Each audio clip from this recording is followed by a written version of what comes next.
வணக்கம் அன்பு தம்பிகளே தங்கைகளே, நான் உங்கள் கோவில்பட்டி மாடசாமி. மாணவ கண்மணிகளே, இன்றைக்கு தினம் ஒரு கணக்கு சீரீஸில் 29வது நாள். நம்ம ஏற்கனவே ப்ராஃபிட் லாஸ் டிஸ்கவுண்ட், அதாவது லாபம் நட்டம் தள்ளுபடி, அதில் ஒரு வீடியோ பார்த்துருக்கோம். அடுத்து இது ரெண்டாவது வீடியோ. இன்னொரு வீடியோவும் இருக்குது. இந்த ரெண்டாவது வீடியோ, இன்றைக்கு வீடியோவில் ஒரு 10 கணக்கு டிஎன்பிஎஸ்சியில் அடிக்கடி கேட்கப்பட்ட இந்த ப்ராஃபிட்டு லாஸு டிஸ்கவுண்ட் சம்மந்தமான தொடர்புடைய ஒரு 10 கணக்கு இன்றைக்கி பார்க்க இருக்கோம். இந்த வீடியோவுக்கு அடுத்து மறுநாள் நாளைக்கு போடுற வீடியோவில் ஒரு எல்லாத்தையும் கம்பைல் பண்ணி மொத்தத்தில் ப்ராஃபிட் லாஸ் டிஸ்கவுண்டில் முக்கியமான கேள்விகள் என்னவோ டிஎன்பிஎஸ்சிக்கு இப்போ எழுத போகிற டிஎன்பிஎஸ்சிக்கு எதிர்பார்க்கப்படுகின்ற ஒரு 10 கணக்கை நாளைக்கு வீடியோவில் பார்ப்போம். இப்போ நம்ம நேரடியாக நம்ம கணக்கை பார்க்க ஆரம்பிச்சிருவோம். கணக்கு 1. பலவன் 24 முட்டைகள் ரூபாய் 96க்கு வாங்கினார். அவற்றில் 4 முட்டைகள் உடைந்து விட்டன. மீதியை விற்றதில் ரூபாய் 36 நஷ்டம் அடைகிறார் எனில் ஒரு முட்டையின் விற்பனை விலை என்ன? இப்போ பொதுவாகவே இந்த ப்ராஃபிட் லாஸ் கணக்குகளில் டிஎன்பிஎஸ்சியில் இந்த ஆரஞ்சு பழங்கள், அப்புறம் ஆப்பிள்கள், முட்டைகள் இப்படித்தான் கேட்குறாங்க. ஏன்னா இது வாழ்க்கையில் நம்ம நடைமுறையில் பயன்படுகின்ற நம்ம அந்த மாதிரி முட்டை, ஆரஞ்சு இதை பற்றி தான் கேட்குறாங்க. இந்த கணக்கில் என்ன கேட்டிருக்காங்க அப்படின்னு, அதாவது இந்த மாதிரி இந்த லாபம் நட்டம், அப்புறம் இந்த சதவீதம், இந்த மாதிரி தள்ளுபடி, இதெல்லாம் கணக்கை பார்க்கும்போது நீங்கள் நம்மளை அந்த கணக்கோட தொடர்புபடுத்தி, நமக்கு ஏற்படுத்தப்பட்ட கணக்குன்னு சொல்லி தொடர்புபடுத்தி பார்க்கணும். அது வாழ்வியலாக அதை பார்த்தீங்கன்னா ரொம்ப ஈஸியாக விடையை பிடிச்சிடலாம். இப்போ கவனிங்க, பலவன் 24 முட்டைகளை 96 ரூபாய்க்கு வாங்கினார். ரைட்டா? அதில் ஒரு 4 முட்டை உடஞ்சி போச்சு. அப்போ அவர் கைவசம் இருக்க முட்டை 20 முட்டை. இப்போ இந்த 20 முட்டைகளை இவர் விற்கிறாரு. விற்று கணக்கு பார்க்கும்போது இவருக்கு 36 ரூபா நஷ்டம். அப்போ இவர் வாங்கின விலை என்ன விலை? 96 ரூபா. விற்ற விலையில் நட்டம் ஏற்பட்டது எவ்வளோ ரூபா? 36 ரூபா. அப்போ இது ரெண்டையும் கழிச்சிட்டோம் அப்படின்னாக்க 0 9 60 ரூபா. அப்போ 96 ரூபாய்க்கு வாங்கி 60 ரூபாய்க்கு விற்றுருக்காரு. இதே அங்கே உள்ள கான்செப்ட். இப்போ அவர் கையில் இருந்த முட்டை 20, 60 ரூபாய்க்கு விற்றாருன்னா ஒரு முட்டையோட விலை என்னன்னு கேட்குறாங்க. அவங்க கேட்குற கேள்வி என்ன? ஒரு முட்டையின் விலை. அப்போ 60 ரூபாய்க்கு விற்றுருக்காரு. கையில் இருந்தது 20 முட்டை. 20 முட்டை 60 ரூபாய்க்கு விற்றா ஒரு முட்டையோட விலை 3 ரூபாய். ரூபாய் 3. பார்த்தீங்களா எவ்வளோ ஈஸியான கணக்கு. இதே மாதிரி கணக்கு போன வீடியோவில் லாபம் ஏற்பட்டது அப்படின்னு சொல்லி கணக்கு, அதை சொல்கிறேன் கவனிங்க. 16 ரூபா லாபம் கிடைக்கிறதுக்குன்னு சொல்லி ஒரு கணக்கு பார்த்தோம். அதே கணக்கோட ரிவர்ஸ் இது. புரியுதுங்களா? ரொம்ப அருமையாக தெளிவாக நீங்கள் இந்த மாதிரி கணக்குகள்லாம் நல்லா ஆராய்ந்து போட்டு பழகுங்க. சூத்திரம் அப்படிங்கிறதெல்லாம் வேண்டாம் இங்கே. ரைட்டு. 2ஆம் கணக்கு பார்ப்போம். ஒருவர் 100 ஆரஞ்சு பழங்களை ரூபாய் 350க்கு வாங்கி அதை டஜன் ரூபாய் 48க்கு விற்பனை செய்தால் அவரின் லாபம் அல்லது நட்டம் சதவீதம் காண்க அப்படின்னு கேட்குறாங்க. ரொம்ப அருமையான கணக்கு. இந்த முட்டைகள், ஆரஞ்சுகள், ஆப்பிள்கள் இந்த மாதிரி தான் கணக்கு கேட்குறாங்க.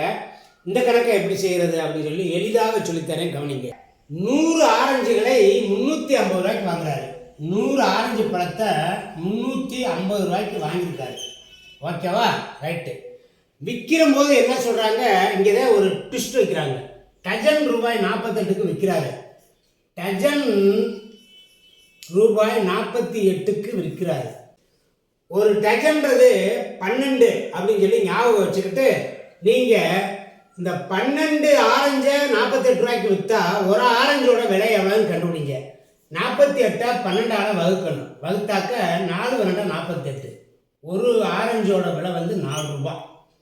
இப்போ எப்படி கணக்கு கொண்டு வரணும்னாக்க, அவர் கையில் இருக்கிற 100 ஆரஞ்சு. அப்போ 100 ஆரஞ்சை ஒரு ஆரஞ்சு 4 ரூபாய்க்கு விற்றாருன்னா 100 × 4 400 ரூபா. அவ்வளோதான், கணக்கே முடிஞ்சு போச்சு. வாங்கினது 350 ரூபாய்க்கு வாங்கியிருக்காரு. விற்ற விலை வந்து 400 ரூபா, 100 ஆப்பிளுக்கு 400 ரூபா. அப்போ இதில் லாபம் எவ்வளவு பார்க்கும் போதே தெரியுது. 400ல் 350 போச்சுன்னா 50 ரூபா லாபம், 50 ரூபா லாபம். இது வந்து லாபம் வந்து 50 ரூபா. என்ன கேட்டிருக்கு? லாபம் அல்லது நட்ட சதவீதத்தை கண்டுபிடின்னு கேட்டிருக்கு. 350 ரூபா அவர் போட்டார் முதல். 350க்கு 50 ரூபா லாபம். அப்போ 100க்கு எவ்வளவு? ரொம்ப ஈஸி, முடிஞ்சு, கணக்கே முடிஞ்சு போச்சு. இப்போ பாருங்கள், இந்த சைவர் சேல் அடிச்சுட்டு ஓரஞ்சு 5, 7 35, 100 7ஆல் வகுக்கணும். 100 வந்து 7ஆல் வகுக்கணும். வகுக்கும் பொழுது இங்கே விடையை பார்க்கணும். விடையில் வந்து எப்படி கொடுத்துருக்குனாக்கா கலப்பு பின்னமாக விடை வந்திருக்கு. இப்போ பாருங்களேன், அடிக்கிறேன் பாருங்கள். ஓரையெல்லாம் 7, மிச்சம் 3 இருக்கா 30, 4 28, மிச்சம் வந்து 2 இருக்கு.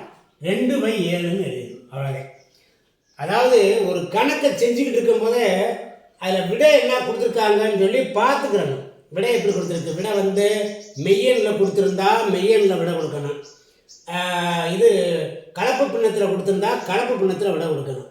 ஆக இதற்கான விடை வந்து 14 2/7% லாபம். இது எவ்வளவு லாபம்? இங்கே 14 2/7% நட்டம்னு ஒரு விடை இருக்குவாருங்க, அதை போடக்கூடாது. லாபம் அப்படிங்கிறது கரெக்டு. ஏன்னா 350 ரூபாய்க்கு வாங்கி 50 ரூபா லாபத்தில் விற்றுருக்கிறாரு. புரியுதுங்களா? ரொம்ப ஈஸி. கவனிங்க, 3வது கணக்கு. 10 அளவுகோல்களின் விற்பனை விலையானது 15 அளவுகோல்களின் அடக்க விலைக்கு சமம் எனில் லாப சதவீதத்தை காண்க. மாணவ கண்மணியிலே இந்த கணக்கில் லாப சதவீதத்தை காண்கன்னே கொடுத்துருக்காங்க. லாபமா நட்டமா கண்டுபிடி அப்படி கேட்காம லாப சதவீதமே கேட்டாங்க. இப்போ இந்த கணக்கை எப்படி செய்கிறது அப்படின்னு சொல்லி சொல்லித்தரேன், கவனிங்க. அதாவது 10 அளவுகோல்கள், அளவுகோல்கள்னால் ஸ்கேலு, இங்கிலீஷில் வந்து ஸ்கேலு. 10 அளவுகோல்களுடைய விற்பனை விலை. இதை 10 அளவுகோல்களை விற்றோம்னா 15 அளவுகோல்களுக்கு வாங்கிய விலைக்கு சமம். வாங்கிய விலைக்கு சமம். நல்லா கவனிங்க, இந்த லாஜிக்கை கவனிங்களேன். ஒரு 15 பொருளை வாங்கி வச்சுருக்கோம் ஒரு விலைக்கு, ஒரு 100 ரூபாய்க்கு. நல்லா கவனிச்சுட்டுருங்க. 15 பொருளை 100 ரூபாய்க்கு வாங்கி வச்சுருக்கோம். 15 பொருளுமே 100 ரூபா. 10 பொருளை 100 ரூபாய்க்கு விற்றுட்டோம். அப்படின்னா மிச்சம் இன்னும் 5 பொருளை என்ன விற்கலாம்ல. அப்போ இந்த விற்பனையில் லாபம் தான் கிடைக்கும். இந்த விற்பனையில் வந்து லாபம் கிடைக்கும். இதை ஏற்கனவே போன வீடியோவில் இதே மாதிரி கணக்கு, இந்த ஸ்ட்ராபெரி பெட்டி அந்த கணக்கை போய் பார்த்துக்கோங்க. ஏன்னா அதே மாதிரி கணக்கு தான் இது. இப்போ வேறு ஒன்றும் இல்லை மாணவ கண்மணியிலே. அதாவது 10 பொருள் விற்பனை விலையை முதல்ல கீழே போடணும். இந்த கணக்கில் இந்த 3ஆம் கணக்கில் என்ன லாஜிக்கு அப்படின்னு சொன்னால், கான்செப்ட் என்ன அப்படின்னாக்க, இந்த விற்ற விலை இருக்காங்க, விற்ற பொருள் அதை 10 கீழே போட்டுக்கிறேன்னு. அதனால லாபம் அடைஞ்சது 5. இங்கே பாருங்க, 10 அளவுகோலை விற்று 15 அளவுகோலை வாங்கின விலைக்கே விற்றுட்டோம். அப்படின்னா இது ரெண்டுக்கும் உள்ள வித்தியாசம் பாருங்களேன், 5. மிச்சம் 5 அளவுகோல்னு விற்றுக்கலாம். அப்போ 10க்கு 5 லாபம், 100க்கு எவ்வளவு? இந்த ஒரு சேவல் அடிச்சிட்டோம்னாக்க 50% லாபம், 50% லாபம். ரொம்ப ஈஸி கணக்கு. இப்படி கணக்கை செய்கிறதுக்கு என்ன செய்வாங்கன்னா, ரொம்ப குழம்பி போய் எதை கொண்டு அடிக்கணும், என்ன செய்யணும், இதுக்கு என்ன இதில் கான்செப்ட்னே தெரியாமல் நிறைய மாணவர்கள் இருப்பீங்க. இப்போ நல்லா கவனிச்சுக்கோங்க. இந்த லாப நட்ட பகுதியிலே வந்து இப்படி கணக்கு கேட்குறாங்க. நல்ல தெளிவாக இதை ஓயாமல் போட்டு படிச்சுக்கோங்க மாணவ கண்மணியிலே. அதே போன்ற கணக்கு தான் அடுத்த கணக்கும். இப்போ பாருங்கள், 4வது கணக்கு. 2 பொருட்கள் ரூபாய் 15க்கு வாங்கி 3 பொருட்கள் ரூபாய் 25க்கு விற்கப்பட்டால் லாப சதவீதத்தை காண்க. இந்த கணக்குலையும் லாப சதவீதம் என்ன அப்படின்னு நேரடியாகவே கேட்டாங்க. இந்த கணக்கை எப்படி செய்கிறது ரொம்ப எளிமையாக சொல்லித்தரேன், கவனிங்க. 2 பொருட்களை 15 ரூபாய்க்கு வாங்குறாரு. 2 பொருள், இங்கே பொருள்னு எழுதிக்கிறேன், இங்கே பொருள், இங்கே ரூபான்னு எழுதிக்கிறேன், ரூபா. 2 பொருளை 15 ரூபாய்க்கு வாங்குறாரு. அப்புறம் 3 பொருளை, நல்லா கவனிங்க மாணவ கண்மணிகளே, ரொம்ப ஈஸி மெத்தட் சொல்லி தந்துட்டுருக்கேன். பொருள் வந்து 3 பொருளை ரூபாய் 25க்கு விற்கிறாரு. இப்போ இங்கே கவனிங்க, இந்த 2 பொருளை 15 ரூபாய் வீதம் வாங்கி 3 பொருளை 25 ரூபாய்க்கு விற்றோம் அப்படின்னாக்கா இதில் கிடைக்கின்ற லாப சதவீதத்தை காண்க அப்படின்னு சொல்லி கேட்குறாங்க. இந்த 25 கீழே எழுதிக்குவோம், இதை வந்து இங்கே எழுதிக்குவோம். ஓகேவா? இப்போ பாருங்க, இதில் நீங்கள் என்ன பண்ண போகிறீங்க, இந்த 15ஐயும் இந்த 25ஐயும் ஓரினப்படுத்தணும், சமப்படுத்தணும், எல்சிஎம் மாதிரி ஒன்றை கண்டுபிடிக்கணும். அப்படின்னா என்ன அப்படின்னாக்க, இப்போ 15க்கும் 25க்கும் பொதுவாக ஒரு மீட்சிமா கண்டுபிடிக்கணும். கண்டுபிடிச்சோம்னா இப்போ பாருங்கள், 3 15, 5 25, 5 15, 15 75. இந்த சைடு இருக்காங்க, இது 75 வர்ற மாதிரி இதை கொண்டு வரணும்.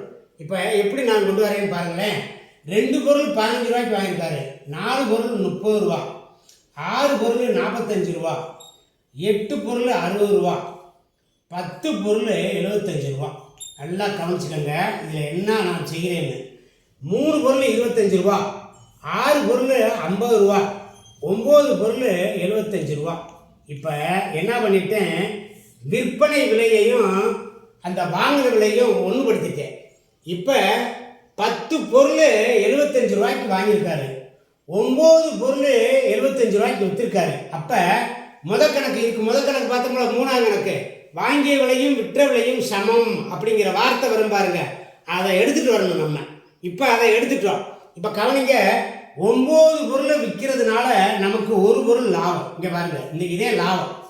9 பொருளை விற்கிறதுனால 1 பொருள் நமக்கு லாபம். அப்போ 100க்கு எவ்வளவு, கணக்கே முடிஞ்சு போச்சு. ரைட்டுங்களா? இப்போ இந்த 9 கொண்டு இதை அடிக்கணும். அடித்தோம்னா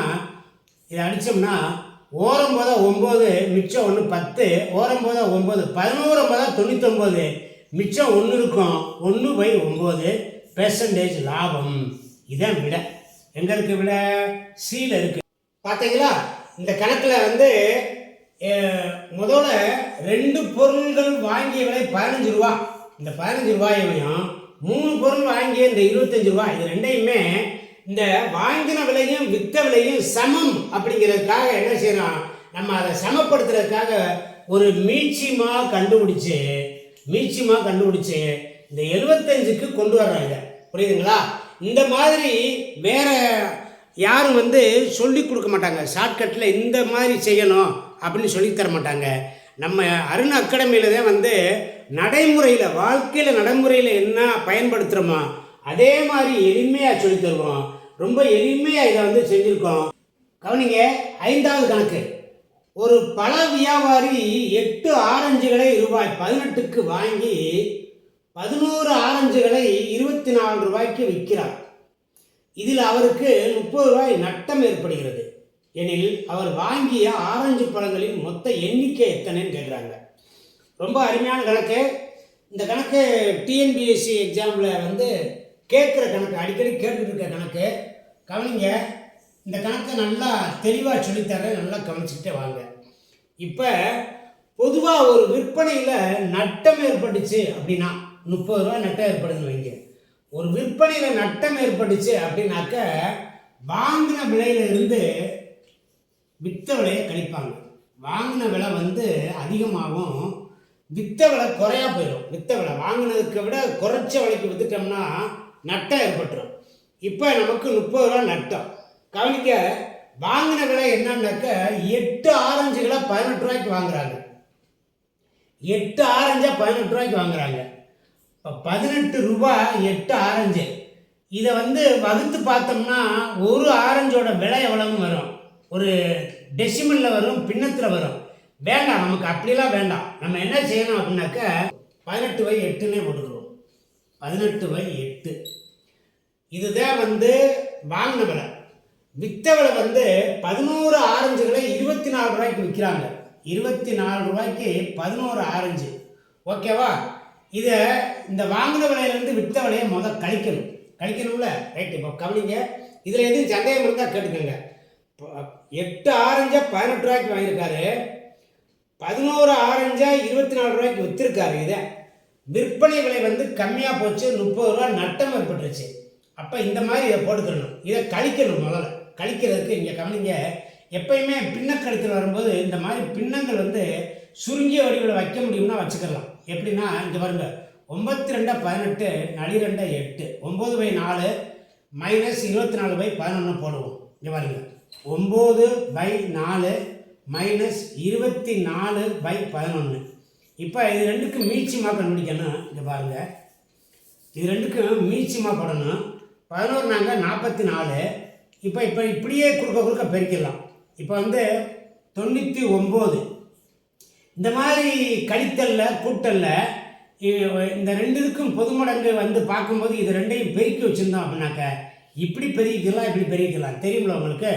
9 வரணும்னா 99, 4 24 96. ரைட்டுங்களா? அப்போ இதில் வந்து 3/44 வருது. நல்லா கவனிங்க. இந்த ஸ்டெப்பு தான் நீங்கள் நல்லா கவனிக்கணும். அதாவது மொத்தம் நட்டம் வந்து 3/44. 3/44. இந்த 3/44 என்பது 30 ரூபாய்க்கு சமம். 30 ரூபாய்க்கு சமம். இந்த 3/44 என்பது 30 ரூபா நட்டம். இதுவும் நட்டம்தான், இதுவும் நட்டம்தான். அப்போ பழங்களுடைய மொத்த எண்ணிக்கை அப்படின்னு கண்டுபிடிக்கணும். அப்படின்னாக்கா என்ன செய்யணும்னா 30 இந்த 3/44 வகுத்துடணும். 3/44 வகுக்கணும். வகுக்கும் போது தலைகளாக மாற்றி போட்டு பெருக்கும். பார்த்தீங்களா? இங்கே பாருங்க. 30 இந்த 44 மேலே போட்டுறணும், கீழே 3 போட்டுறணும். இந்த 3க்கும் இதுக்கு அடித்தோம்னா பைத்து 30 44 10ஆல் இருக்குன்னா 440 பழங்கள். மொத்த பழங்கள் 440 ஆரஞ்சு பழங்கள். ரைட்டா? கவனிங்க. என்ன செஞ்சுருக்கோம்னா 8 ஆரஞ்சை 18 ரூபாய்க்கு வாங்கியிருக்கோம். அப்போ 18/8ன்னு போட்டுக்கிட்டோம். 24 ரூபாய்க்கு 11 ஆரஞ்சை விற்றுருக்கோம். 24/11 போட்டுட்டோம். இதை ரெண்டையும் கழிக்கும் பொழுது இதை சுருங்கிய வடிவில் வச்சுக்கிட்டு கழிச்சிட்டோம்னா நமக்கு 3/44ங்கிற பின்னம் கிடைக்குது. 3/44. இந்த 3/44 என்பது 30 ரூபாய்க்கு சமம். இந்த 30 ரூபாயை இந்த 3/44ங்கிறத தலைகளாக மாற்றி போட்டு பெருக்கிட்டீங்க அப்படின்னாக்க 440 வந்து மொத்த ஆரஞ்சு பழங்கள். இதுதான் செய்கிற மெத்தடு. இதே மாதிரி மெத்தடில் இந்த நம்பர்களை மட்டும் மாற்றி கொடுத்தாங்கன்னா ஈஸியாக போட பழகிக்கங்க மாணவ கண்மணிகளே. ஒரு துணி வியாபாரி துணிகளை வாங்கிய விலைக்கே விற்கிறார். ஆனால் 1 மீட்டர் அளவுகோலுக்கு பதிலாக 80 சென்டிமீட்டர் அளவுகோலை பயன்படுத்துகிறார் எனில் அவரின் லாபம் அல்லது நட்டம் சதவீதம் காண்க. ரொம்ப அருமையான கணக்கு. இது எப்படி செய்கிறது அப்படின்னு சொல்லித்தரேன். கவனிங்க. இப்போ ஒரு துணி வியாபாரி வந்து வாங்கின விலைக்கே விற்கிறார். ஆனால் அவர் என்ன செய்கிறாருன்னா 1 மீட்டர் அளவுகோலுக்கு பதிலாக 80 சென்டிமீட்டர் அளவுகோலை பயன்படுத்துகிறார். இப்போ 1 மீட்டர்னா 100 சென்டிமீட்டர் அப்படின்னு சொல்லி உங்களுக்கு தெரியும். 100 சென்டிமீட்டருக்கு பதிலாக 80 சென்டிமீட்டர் அளவுகோலை வச்சு வியாபாரம் செய்கிறாரு. இது வந்து ஒரு களவு. இது வந்து மிகப்பெரிய தப்பு லாஜிக்கலாக. ஆனால் வந்து நம்ம கணக்குக்கு வந்திருக்கு, செய்வோம். இப்போ 100 சென்டிமீட்டர் அளவுகோலை பயன்படுத்துகிற பதிலாக 80 சென்டிமீட்டர் வச்சு 80 சென்டிமீட்டரை 1 மீட்டர்னா அவர் விற்கிறாரு.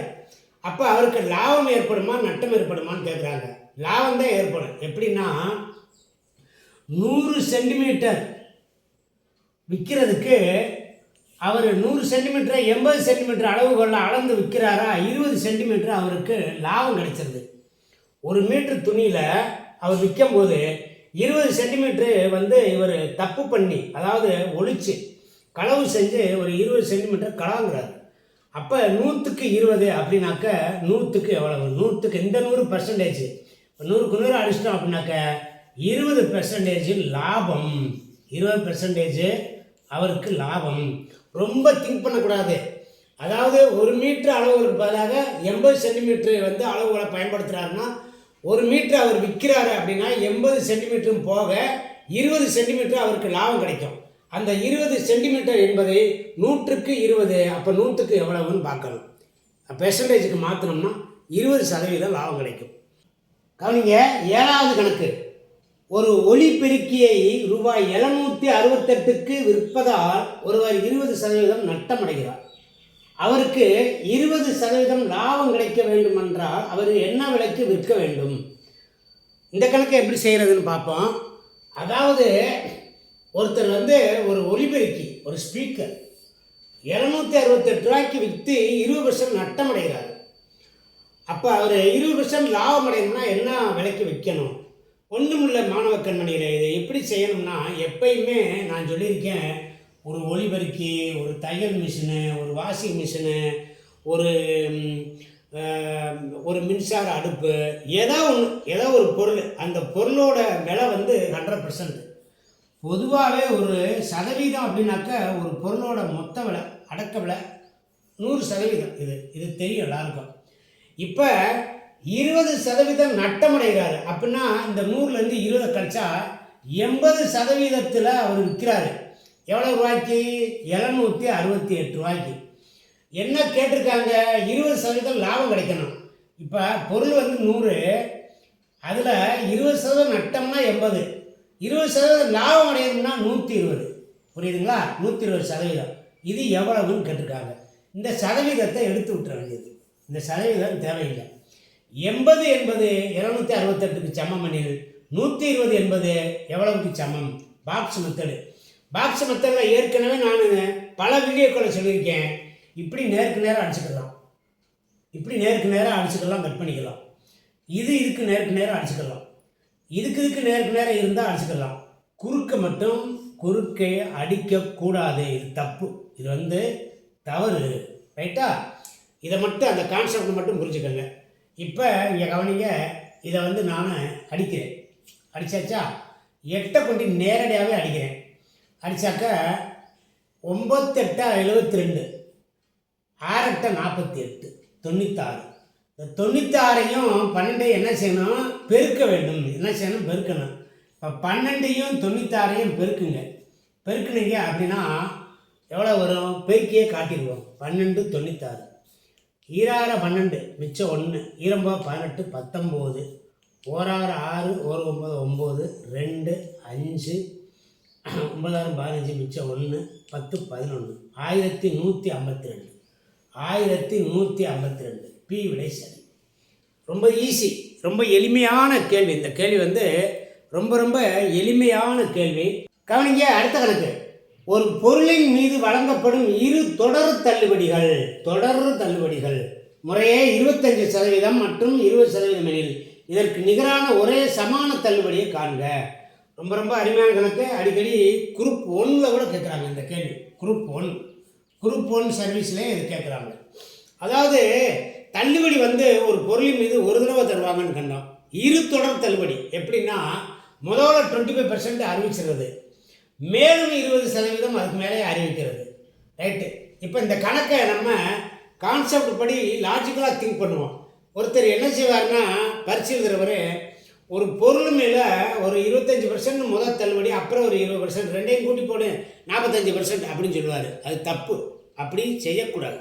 புரியுதுங்களா? இது தொடர் தள்ளுபடிகள் கண்டுபிடிக்கிறதுக்கு தொடர் தள்ளுபடிகள்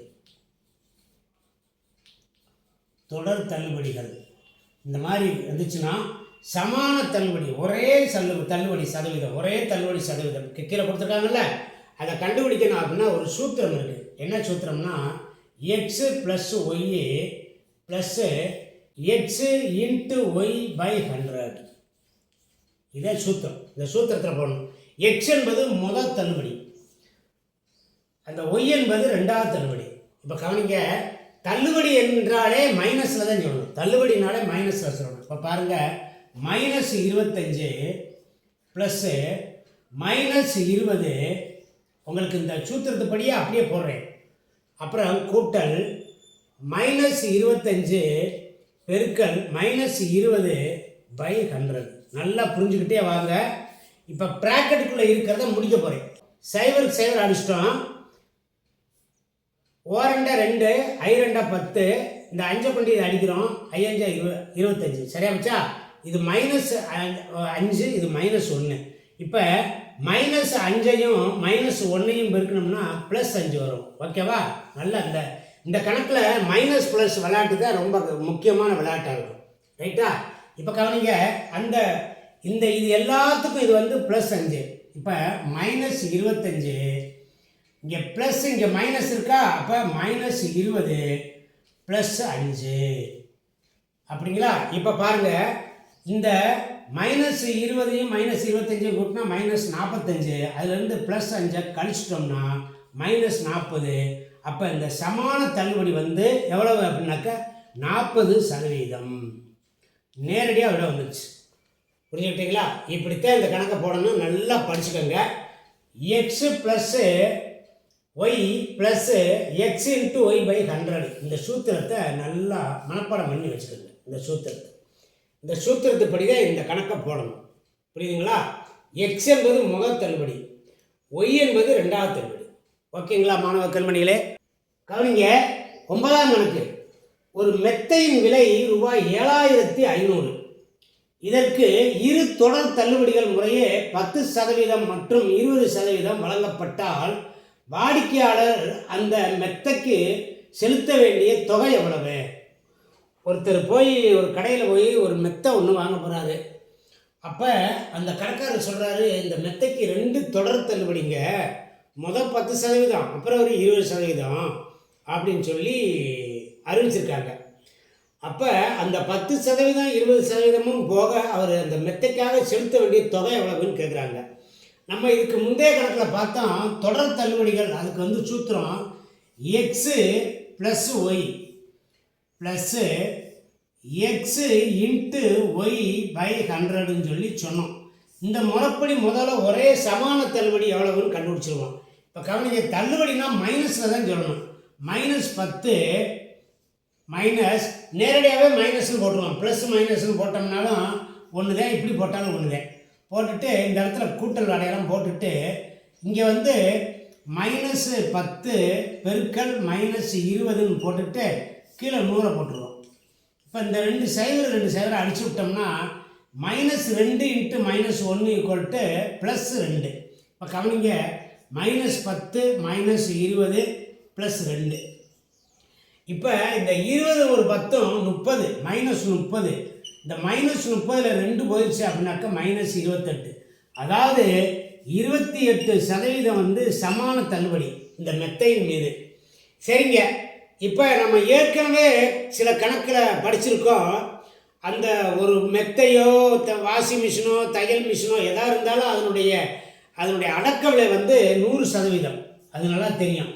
100%த்தில் 28% இவருக்கு தள்ளுபடி. 28%த்தை கழிச்சிட்டோம்னா 72%, அந்த பொருளுடைய 72% அவர் கட்டினா போதும். ஓகேவா? இப்போ 7500 ரூபா அந்த பொருள், 7500 ரூபா. இதுக்கு அவர் செலுத்த வேண்டிய தொகை கேட்டிருக்காங்க.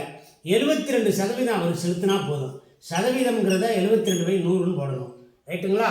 இப்போ இதையும் அழிச்சாச்சு. 75 72ஆல் பெருக்கணும். இங்கே பாருங்கள், 75 72ஆல் பெருக்கணும். 75 72ஆல் பெருக்கணும். 2 75 150. 7 35 மிச்சம் 3. 7 49 52. ரைட்டா? 0 10 மிச்சம் 1 4. 5400 ரூபா அந்த பொருளுக்கு அவர் செலுத்த வேண்டியது. ஏன் விடை சரி. எப்படி கண்டுபிடிச்சோம்? சமான தள்ளுபடி, தொடர் தள்ளுபடி வந்தால் இந்த சூத்திரம் பாருங்க. இந்த சூத்திரத்தின்படி சமான தள்ளுபடி கண்டுபிடிச்சிக்கோங்க. ஒரே தள்ளுபடி. இதுக்கு நிகரான ஒரே தள்ளுபடி வந்து 28%. 28% தள்ளுபடி கொடுக்கணும். அப்போ 28% தள்ளுபடி கொடுத்தா வாடிக்கையாளர் செலுத்த வேண்டியது 100லேருந்து 28 கிடச்சா 72% செலுத்தினா போதும். ஓகேங்களா? இது ஒரு ஷார்ட்கட்டான ஒரு ஈஸியான மெத்தடு. நல்லா கவனிச்சுக்கோங்க. அடுத்து 10ஆம் கணக்கு. ஒரு பொருளை ரூபாய் 820க்கு விற்பதால் விற்கும் விலையில் 10% நட்டம் ஏற்படுகிறது எனில் அந்த பொருளினுடைய அடக்க விலையை காண்க. இது ரொம்ப கிரிட்டிக்கலான கணக்கு. இந்த கணக்கை நல்லா சொல்லித்தரேன், கவனிச்சுக்கோங்க. ஒரு பொருளை 820க்கு விற்கிறாங்க. 820 ரூபாய்க்கு வந்து ஒரு பொருளை விற்கிறாங்க. இது வந்து விற்பனை விலை, விற்ற விலை. விற்பதால் நல்ல கணக்கை படிங்க. ஒரு பொருளை 820க்கு விற்பதால் விற்கும் விலையில் 10% நட்டம் ஏற்படுகிறது. விற்கிற விலையில் 10% நட்டம் ஏற்படுகிறது. மாணவ கண்மணிகளே, இந்த இடத்துல நீங்கள் நல்லா கவனிக்க வேண்டிய ஒரு விஷயம் இருக்குது. எப்பயுமே லாபம் நட்டம் அப்படிங்கிறது வாங்கின விலையிலிருந்து தான் கணக்கு பண்ணுவோம். இப்போ ஒருத்தர் வந்து ஒரு 100 ரூபாய்க்கு ஒரு பொருளை வாங்கி 80 ரூபாய்க்கு விற்றான் அப்படின்னாக்க அது வந்து நட்டம் 20 ரூபா. புரியுதுங்களா? அந்த அடக்க விலையின் மீது தான் நம்ம வந்து லாபமோ நட்டமோ நம்ம கணக்கிடுவோம். இந்த கணக்கு ஒரு வித்தியாசமாக விற்கும் விலையில் 10% நட்டம் ஏற்படுதான். விற்கிற விலை 820 ரூபா, இந்த 820 ரூபாய்க்கு 10% எவ்வளவுன்னு கண்டுபிடிக்கணும். நல்லா கவனிச்சுட்டுருங்க. இந்த 820 ரூபாய்க்கு 10% எவ்வளவுன்னு கண்டுபிடிச்சோம்னா 82 ரூபா. புரியுதுங்களா? இவர் 820 ரூபாய்க்கு விற்கிறதுனால விற்கிற விலையில் 82 ரூபா நட்டம் ஏற்படுது அப்படின்னா அதை வாங்கின விலை என்ன கேட்டிருக்காங்க? அடக்க விலை அல்லது வாங்கிய விலை. அடக்க விலை அல்லது வாங்கிய விலை இதான் கேட்டிருக்காங்க. இப்போ என்ன செய்யணும்னா இந்த 820 கூட இந்த 82 ரூபாயை கூட்டிடணும். கூட்டினா 902 ரூபா. இதுதான் அடக்க விலை. அப்போ விடை ஏ வந்து சரி, 902 ரூபா அப்படிங்கிற விடை தான் சரி. மாணவ கண்மணிகளே, இன்னைக்கு மிக அருமையாக ஒரு 10 கணக்குகளை எடுத்து வந்து ரொம்ப அழகாக சொல்லிக் கொடுத்தாச்சு. மாணவ கண்மணிகளுக்கு ஒரு சின்ன செய்தியை சொல்கிறேன், கவனிங்க. இது வந்து நீங்கள் கமெண்ட்டில் இதை பற்றி சொல்லணும். அதாவது இந்த டிஎன்பிஎஸ்சி குரூப் 4 எக்ஸாமினேஷன் வந்து இன்னும் ஒரு 27 நாளுக்குள்ளே நடக்க இருக்குது. இன்றைக்கி இருந்து கணக்கு பார்த்தீங்க அப்படின்னா ஒரு 27-28 நாள் இருக்குது. இப்போ நான் என்ன யோசிக்கிறேன் அப்படின்னாக்கா, இந்த டிஎன்பிஎஸ்சியில் வந்து சமீபத்தில், அதாவது ப்ரீவியஸ் இயர் கொஸ்டினில் வந்து ஒரு 2024 அந்த 2023 கடைசி பகுதிகளில் கேட்டிருந்த ஒரு 4-5 வினாத்தாள்களை எடுத்து ஆக்சுவல் கொஸ்டின் பேப்பர் அது கேட்டது அப்படியே ஒரு 25 கணக்கை வந்து ஒரே வீடியோவில் போடுறது. அந்த மாதிரி ஒரு 5 வீடியோ நான் வந்து போடலாம் அப்படின்னு சொல்லி நினச்சிட்டு இருக்கேன். 5 வீடியோ வந்து கொஞ்சம் லெங்க்த்தியாக இருக்கும். இப்போ ஒரு வீடியோ பற்றி மட்டும் பேசுவோமே. ஒரு வீடியோவில் 25 கணக்கை வந்து நான் சொல்லி கொடுக்குறேன் அப்படின்னாக்க அந்த 25 கணக்குக்குமே வந்து ஒரு மணி நேரத்துக்கு மேலே வந்து அந்த வீடியோ லெங்க்த்தியாக போகும். லெங்க்த்தி வீடியோ வந்து இந்த நேரத்தில் நீங்கள் பார்த்தீங்க அப்படின்னாக்க ஒரு வீடியோவிலே ஒரு 25 கணக்கு ஒரு கொஸ்டின் பேப்பரில் கேட்டால் ஃபுல் கணக்கு இருக்கும். அது மாணவர்களின் நலன் கருதி என்னுடைய சிரமம் பார்க்காம நான் வந்து உங்களுக்கு அதை போடலாம்னு நினைக்கிறேன். நீங்கள் வந்து இதற்கு ஆதரவு கொடுக்கும்படியாக, சார் நீங்கள் வந்து 25 கணக்கை போடுங்க, ப்ரீவியஸ் கொஸ்டின் பேப்பர் போடுங்க, நாங்கள் பார்ப்போம் அப்படிங்கிற மாதிரி நீங்கள் கமெண்ட்டில் சொல்லுங்கள்.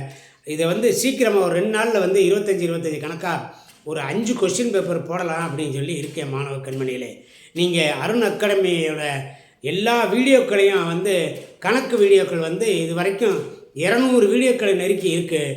எல்லாத்தையும் பாருங்கள். இந்த டிஎன்பிஎஸ்சி எக்ஸாமினேஷன் வந்து நீங்கள் அடித்து தூக்குங்க, வேலையில் போய் உட்காருங்க அப்படின்னு சொல்லி உங்களுக்கு நல்ல செய்தியை சொல்லிக்கிட்டு, இந்த 25 கணக்கு ஒரு கொஸ்டின் பேப்பர் எடுத்து 25 கணக்கு போடுறதை பற்றி கமெண்ட்டில் நீங்கள் நிறைய பேர் சொல்லுங்கள். இதை பற்றி உங்களுடைய கருத்துக்களை சொல்லுங்கள் அப்படின்னு சொல்லி உங்கள்கிட்ட கேட்டுக்கிட்டு நான் இந்த வீடியோ முடிச்சுக்கிறேன். நன்றி, வணக்கம்.